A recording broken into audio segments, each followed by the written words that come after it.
Senator Reynolds. Thank you very much, Deputy President. Well, I too rise in support of Senator Little's motion.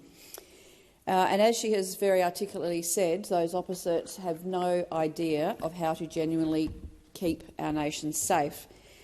But not only do they not know how to keep our nation safe, they also do not know how to keep our nation secure. Now, we've heard a lot of pious comments and overblown rhetoric from the Greens and pious sort of statements about Operation Sovereign Borders. Our problem on this side of the chamber is not the amazing men and women who serve in Operation Sovereign Borders. It is about those opposite. And can I say there is probably no one else in this chamber who has personally witnessed the results and the carnage to human beings of terrorism and also of serious and organised criminals, which is what people smugglers are. They commoditise people and offer them false hope.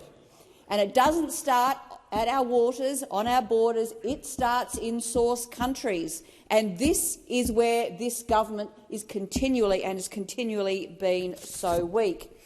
So in 2001, I experienced and I saw firsthand how John Howard responded. You remember, we will determine the circumstances in which people come to our nation.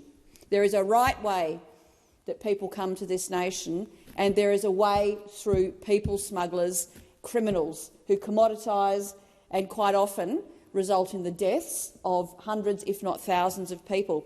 So last time the Labor Party was in government, who can forget, 2007 to 2013. And what did Labor do? Exactly what they are now in the process of doing. Putting the people smugglers back in business, right up the supply chain through to source nations. So what happened when the last Labor government, the Rudd-Gillard-Rudd government did? So more than 50,000 people paid people smugglers to come to this country. They endured the most dangerous of all travels through many countries of safe harbour, for many of them along the way. 50,000 people arrived on more than 800 boats. There were at least 1,200 people who died, the most horrific deaths at sea. And let me tell you, there is absolutely nothing compassionate about a system that actually is encouraged and promoted by government policy.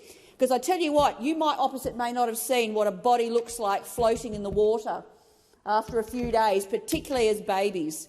But I have, and the men and women of the Australian Border Force who have to deal with the consequences of your policy are forever scarred.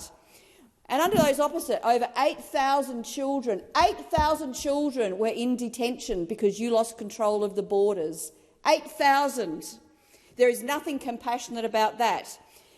And those opposite opened 17 onshore detention centres for the 8,000 children, many are unaccompanied, and also for the adults. And 2 offshore processing centres were opened by those opposite. And there is nothing at all compassionate about that.